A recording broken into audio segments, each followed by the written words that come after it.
আশা করি ভালোই আছেন। আমরা এখন উচ্চ রক্তচাপের প্রকারভেদ বা টাইপস অফ হাইপারটেনশন সম্বন্ধে আলোচনা করব।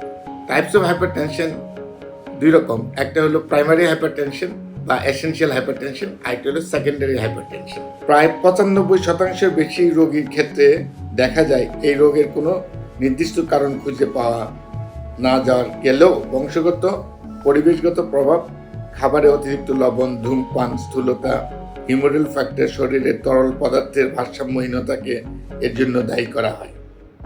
সেকেন্ডারি হাইপারটেনশন মাত্র 5% রোগীর ক্ষেত্রে ধরনটি দেখা যায়। এটি মূলত শরীরের অন্য কোনো সুনির্দিষ্ট রোগ এবং সমস্যার কারণে হয়ে থাকে।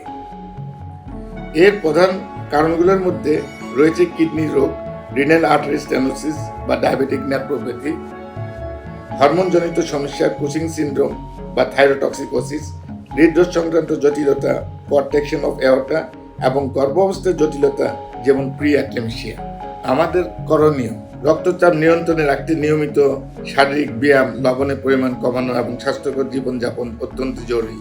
উপরে উল্লেখিত তীব্র লক্ষণগুলো দেখা দিলে দেরি না করে দ্রুত চিকিৎসকের পরামর্শ নেওয়া উচিত। হাইপারটেনসিভ ইমার্জেন্সি বা তীব্র লক্ষণ সমূহ: রক্তচাপ যখন অত্যন্ত বেশি হয়ে যায় তাকে হাইপারটেনসিভ ইমার্জেন্সি বলা হয়।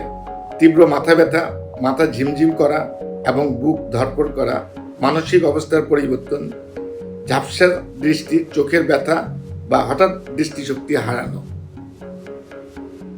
বুকে ব্যথা, শ্বাসকষ্ট, হাত পায়ে পানি আসা বা ফুলে যাওয়া, খিঁচুনি হওয়া, প্রস্রাবের পরিমাণ কমে যাওয়া, স্ট্রোকের লক্ষণ হিসেবে কথা জড়িয়ে যাওয়া বা শরীরের এক পাশ দুর্বল হয়ে পড়া।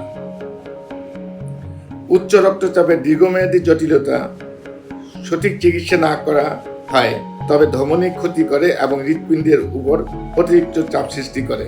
এর ফলে দীর্ঘমেয়াদী নিম্নলিখিত জটিলতাগুলি হতে পারে: হৃদরোগ, হৃৎপিণ্ডের ছন্দ অস্বাভাবিক হওয়া, এট্রিয়াল ফিব্রিলেশন আমরা বলে থাকি, আর্টারি ব্লক হওয়া, হার্ট অ্যাটাক এবং হার্ট ফেলিওর। কিডনি ও মস্তিষ্ক দীর্ঘস্থায়ী কিডনি রোগ, kidney disease, chronic kidney disease এবং মস্তিষ্কের কার্যক্ষমতা কমে গিয়ে ডিমেনশিয়া বা স্মৃতিভ্রমের মতো সমস্যা দেখা দিতে পারে। রক্তচাপ নিয়ন্ত্রিত রাখতে নিয়মিত চিকিৎসকের পরামর্শ নেওয়া এবং স্বাস্থ্যকর জীবনযাপন করা অপরিহার্য।